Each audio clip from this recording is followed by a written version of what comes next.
Committee ভালোভাবে আলো লাগিয়েছে, তো সেটা আনন্দ নিতে হবে। অনেকগুলো খাবারের দোকান হয়েছে, সেটা আপনি আনন্দ নিতে পারেন। যে আমাদের যারা ইয়ং জেনারেশন বাইক নিয়ে আসে, জোরে করে বাইক চালায়, ওরা ভাবে কি 12টার পরে 1টার পরে পুলিশ গেটটা খুলে দেবে, রেস্ট্রিকশনটা খুলে দেবে, আর আমরা জোরে করে বাইক করে যাব।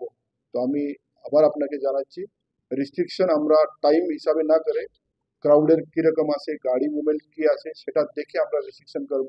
তো সেই জন্য 12টার সময় 1টার সময় কোনো রেস্ট্রিকশনটা না খুলে, अगर ভিড় থাকবে রেস্ট্রিকশন কন্টিনিউ হবে।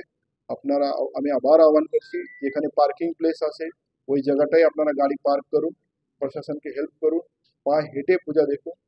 জ্যেষ্ঠ নাগরিক যারা আছে ওনাকে আমি আহ্বান করবো কি আপনারা ভিড় মধ্যে না করে একটু আগে আসতে পারে, ইভিনিং, আর্লি ইভিনিং। अगर আপনার কোনো স্পেশাল হেল্প দরকার হবে সেটা আমাদের সঙ্গে যোগাযোগ করবো। আমরা ইভেন আমাদের প্রণাম কর্মসূচির মাধ্যমে প্রত্যেকটা জায়গাতে এই জ্যেষ্ঠ নাগরিকের জন্য আমরা পূজা পরিক্রমা ওটা আমরা করছি। তো সেভাবে আমরা সবাই জন্যই প্রস্তুত আছে। আমি আপনার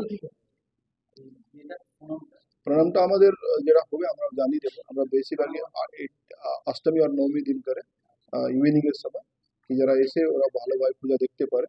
তো সেটা আমি আগাম আপনাকে সবাইকে জানিয়ে দেব। আর আমরা সবাইকে এটাই আহ্বান করছি কি এটা সবাই মিলে পূজা আসে। আপনি যত আমাদেরকে হেল্প করবে আমরা আর সুন্দরভাবে এই পূজা আর আমাদের যে কালচার আছে ওটা আমরা তুলে ধরতে পারবো।